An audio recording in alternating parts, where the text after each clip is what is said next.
In 2013, a small lab called DeepMind showed something that stunned the field.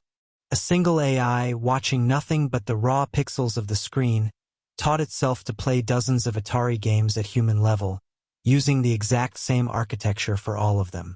No hand-coded rules for any game, just the picture and the score. The system behind it was the DeepQ network, or DQN, and it kicked off the modern era of deep reinforcement learning. Here's how it works.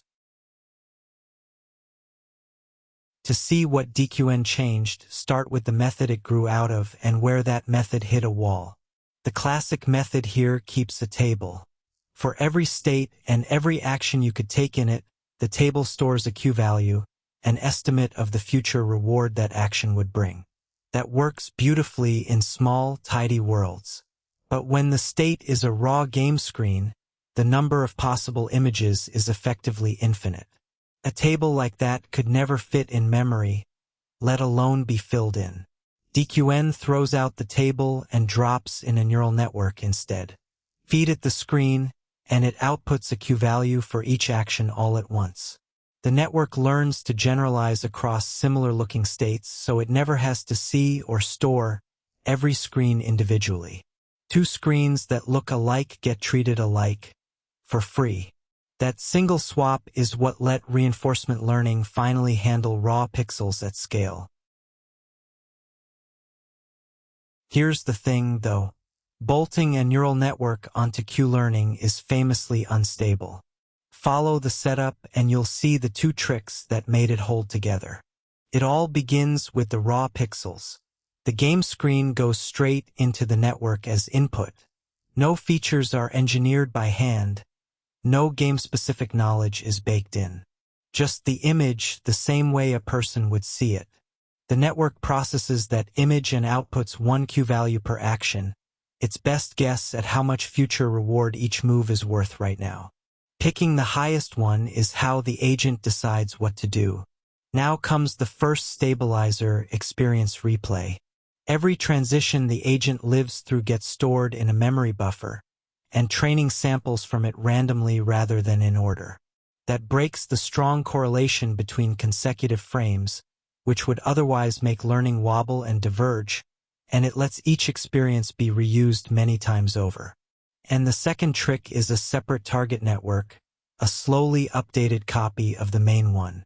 It provides steady targets for the Bellman update, so the network isn't chasing a goal that shifts every single step. Think of it as stable aim instead of a moving target, and that stability is what keeps the training from flying apart. Strip DQN down and three ideas carry the whole breakthrough. A neural network replaces the Q table. Rather than storing a value for every state, the network approximates the whole function, letting it generalize across screens it has never exactly seen before. Experience replay decorrelates the training data.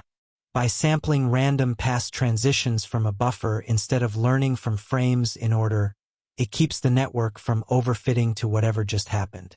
A target network stabilizes learning. Holding the update targets fixed for a stretch, then refreshing them stops the feedback loop from spiraling, which is what finally made deep reinforcement learning actually train. Alright, let's lock in the essentials. DQN married classic Q-learning to deep neural networks and learned to play Atari from raw pixels at human level, from DeepMind in 2013 and 2015.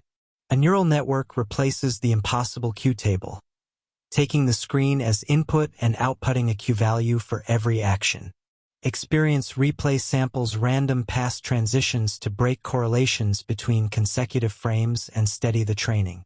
A separate target network provides stable Bellman targets, and together those tricks launch deep reinforcement learning.